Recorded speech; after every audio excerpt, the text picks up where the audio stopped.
Mary Zarnecki, and I am your host for today's episode of Sticky Note Marketing. If we haven't met before, I am a marketing coach as well as business coach for both small, scrappy startups as well as senior business leaders and global market leading brands. So today's topic is near and dear to my heart, as I'm sure it is for many marketers out there, as well as creatives and agency owners, is the creative brief. So I've been working with several different organizations recently in my workshops around the briefing process, and I've heard some common mistakes and frustrations that I wanted to address in today's episode. So when we think about the creative brief, we are thinking about a strategic tool. This is something that marketers can use to effectively create direction that empowers creatives and agencies to create great work, to create amazing creative campaigns. But when done poorly, it's the surefire way to waste a ton of money and energy and effort and probably alienate or at least anger some of your creative partners in the process. So how do we avoid that? How do we avoid basically making these common mistakes when it comes to the briefing process? Now, if you're a small business owner, you may not have even used a creative brief when working with your partners, right? So when developing a website or developing an email campaign, ideally, we're using the creative brief to get the best work out of our creative partners. So big brands use this all the time. So if you are a marketing leader or a corporate professional in this space where you're using briefing, ideally, we have a couple key elements in there that we want to make sure, no matter what template you're using or your organization has, we want to make sure there are 7 elements that are absolutely in every creative brief you develop. Why? Because these are the elements that create the focus, that create the clarity, and that empower the team that you are briefing, the creative agency or even an internal creative group to actually do the best work. So what are those 7 elements?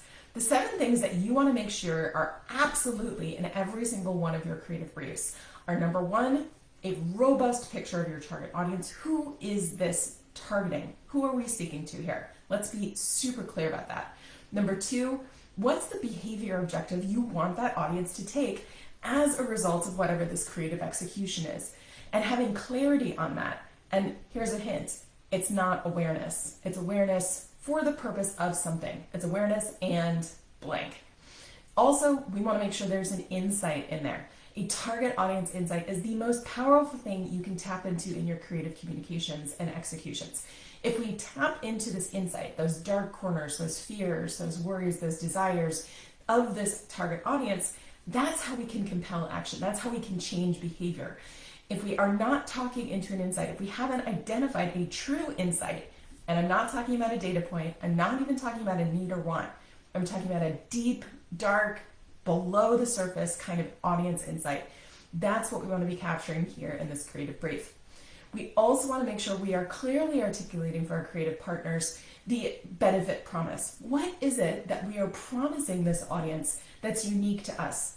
And part of that, why should they believe us? What's the proof, right? How are they going to believe that we're going to deliver that?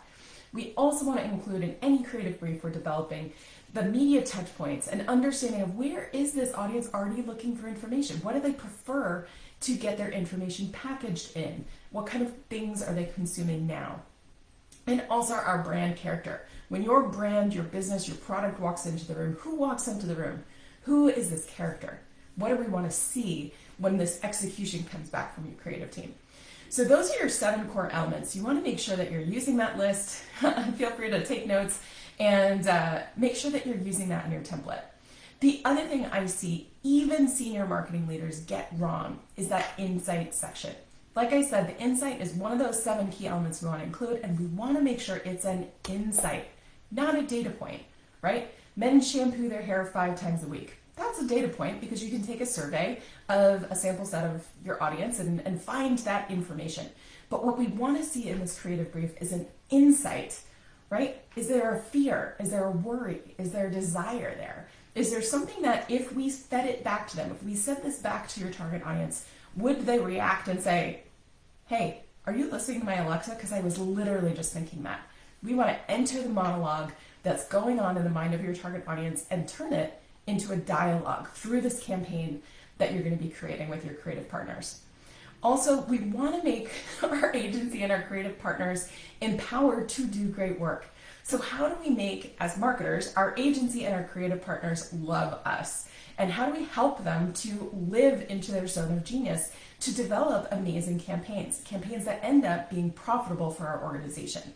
Well, one of the best ways to do that is to practice our coaching skills. So as marketers, we have our zone of genius, and we're using this creative brief as the strategic guidance, as the one thing that we can use to provide feedback and coaching as we're working on developing this execution with our creative partners.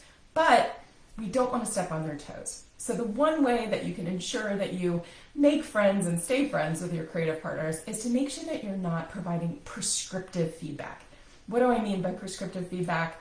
Well, if you've ever been in a meeting where someone said something like, hey, could we just tweak this copy a little bit? Or could we make this red a little bit redder? Yeah, that's what I'm talking about when I say prescriptive content or feedback, is we don't want to step on the toes. We are not graphic designers. That is why we are hiring these experts, these creative experts, to do this work, because we are not that person. So we want to stay in our lane, provide strategic feedback based on what we've included in the guidance that's provided in the creative brief. All right, if you have any questions about what we touched on here today, obviously we couldn't get in depth in all of it and the time constraints we have. But remember, those 7 elements, you want to double check, you're making sure to include all of those in your creative brief. Really make sure that you're looking at that insights section, especially even senior marketing leaders I've seen called data points insights. We want to make sure that we're truly capturing an insight. And also, easy way to make your audience, agency, and creative partners love you, not providing prescriptive feedback, and instead staying in our lane as marketers, providing that strategic guidance. All right, let's continue the conversation. I want to invite you over to my private Facebook group. It's a great community for both marketing professionals, business leaders, entrepreneurs, and business owners to connect, collaborate, and continue being inspired in your business. I'm also going to be dropping in there for my community, my 1-page briefing success checklist. So join us over there. It's simplesavvymarketing.com. I look forward to continuing the conversation, and I will see you on next week's episode of Sticky Note Marketing. Cheers.